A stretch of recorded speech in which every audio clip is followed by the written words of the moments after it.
జాతీయ మత్స్యకారుల దినోత్సవం సందర్భంగా కర్నూలు జిల్లా కోసగి మండలం తుమ్మిగనూరు గ్రామంలో ఫిషనరీ డిఈ నాగరాజు ఆధ్వర్యంలో సమావేశం నిర్వహించారు. ఈ సమావేశానికి మంత్రాలయం టీడీపీ ఇన్ఛార్జి రాఘవేంద్రారెడ్డి, మత్స్యశాఖ డీడీ రంగనాథ్ హాజరయ్యారు. ఈ సందర్భంగా వారు మాట్లాడుతూ ఆక్వా సాగులో దేశంలోనే మన రాష్ట్రం మొదటి స్థానంలో ఉందని వారు అన్నారు. మంచినీరు వనరు వాడుకొని సారవంతం కాని నేలలో చేపల చెరువులు సాగు ద్వారా రైతులు అధిక లాభాలు పొందవచ్చని వారన్నారు.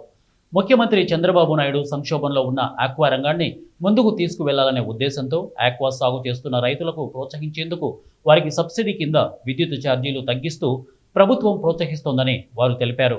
ఈ కార్యక్రమంలో ఫిషనరీ సిబ్బంది రవికుమార్, కోసగి ఎస్ఐ హనుమంతరెడ్డి, టీడీపీ జిల్లా ఉపాధ్యక్షులు ముత్తురెడ్డి, మాజీ సాగునీటి సంఘం అధ్యక్షులు Pallepadu Ramireddy, Arlabanda single window chairman Ayyanna, Gyanesh తదితరులు ఈ కార్యక్రమంలో పాల్గొన్నారు. రైతుల దినోత్సవం సందర్భంగా ముందుగా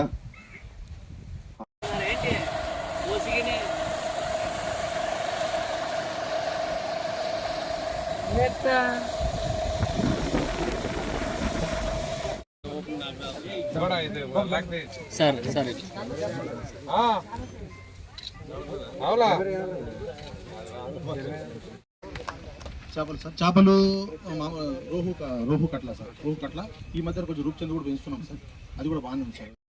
ఇందులో పనిచేస్తున్నాను. మొన్న మార్చి 17న ఇక్కడ నుంచి ఒక 4 నెలలు అయింది. ముందుగా ఈ మన నుంచి పిఎస్ నుంచి డిజిటల్ అసిస్టెంట్ నుంచి ఇది ఆన్లైన్ అప్లికేషన్ ప్రాసెస్ స్టార్ట్ అవుతుంది. అలాగే విలేజ్ ఫిజికల్ అసిస్టెంట్, ఆ తర్వాత మండల్ లెవెల్, మళ్ళీ డిస్ట్రిక్ట్ లెవెల్, తర్వాత లాస్ట్ డిస్ట్రిక్ట్ లెవెల్ అయిపోతే ఒక వీళ్ళకి సర్టిఫికేట్ ఇష్యూ చేస్తారు.